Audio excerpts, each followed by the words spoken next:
All right, so this is going to be just a quick little how-to with the Google Expedition. The sad thing is that after we bought these and they were, I guess, on back order for so long, when we got them, Google decided to do away with the Google Expedition app. So you will use them a little different than what they're intended for, but they're still a great resource for your students. So I'm going to show you the box on how I set it up. You will not need the router that came with it. So that won't have to be plugged in. Also, the big iPad you don't really need either. So let me show you the box. Okay, so here's the Google Expedition box. You can see there's all the little goggles. And the way I did this was I used this hub that they sent. And that's what everything is plugged into. You can see down here. So everything's plugged into that.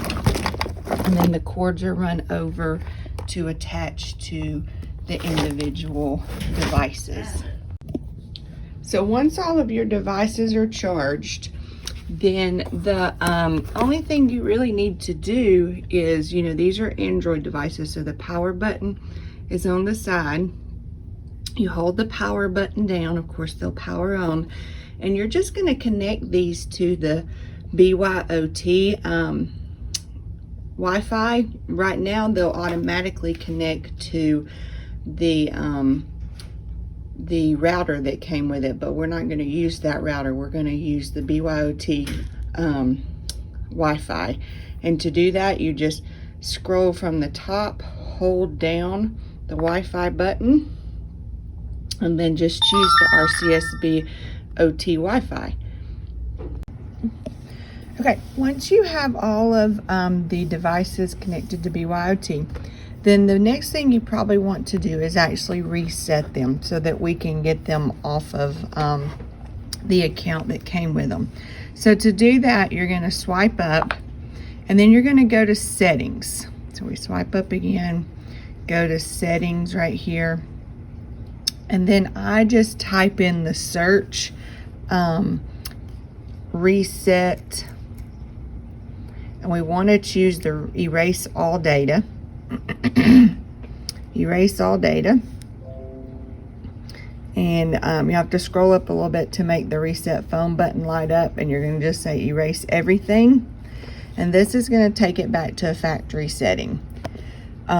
And then this will allow us to be able to add our own apps to the device. And Google Arts and Culture is one that we'll want to add. So once it resets and comes back on. All right, once you have done the reset and it's restarted, then you're going to, of course, click Start and connect it to the BYOT with Wi-Fi.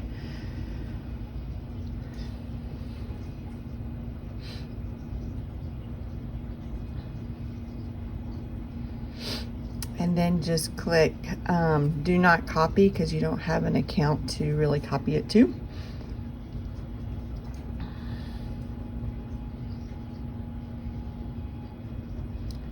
And then here we can just skip, because unless and click skip and skip.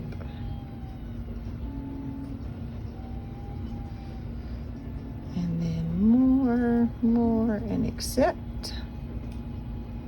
And we don't want to do a locked screen.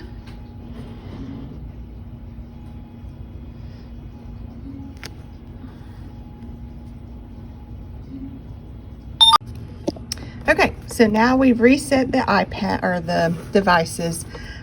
If your school has like a ESE Media or we have an Elm Media account, you can use that to sign into the Google Play Store to add the Arts and Culture app. You don't have to. You can do Google Arts and Culture just from going to Google. The only problem is you won't really need to use the headsets if you go through just Google. But if you download the app, then you can use the headsets. But some other great places to go is just YouTube. If you just go to YouTube, and you type in 360 videos or VR, I think it's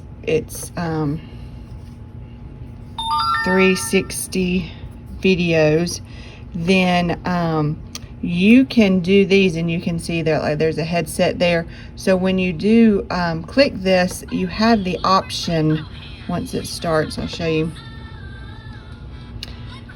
Yeah, of course, do the ads. Lovely ads. But you have the option to put it into VR headset mode. So you know, this is saying move your device around, but if you turn it long ways, usually, here they are. Did you see the little goggles that come up? If you click that, then it turn it into the virtual reality mode, so you get the two screens. So when you put it into your actual headset here, and you look through, then you're looking through, and you actually can turn, you know, look down and up and have the actual virtual experience. So YouTube is a great place to get some videos. And then the other great place is National Geographic's has some great virtual 360 videos. So if you those are 3 websites: Google Arts and Culture, just YouTube 360, and National Geographic's 360 videos. And there's probably more out there, but those 3 that I'm familiar with that you can actually use the headset for. So of course you put your device in, close it up, and then the kids look through there and have the actual virtual reality experience. So I hope this helps you get started. Even though Google Expeditions is gone, you can't actually do the tours that you would lead like you would through the Expedition, but you can still get the virtual experience.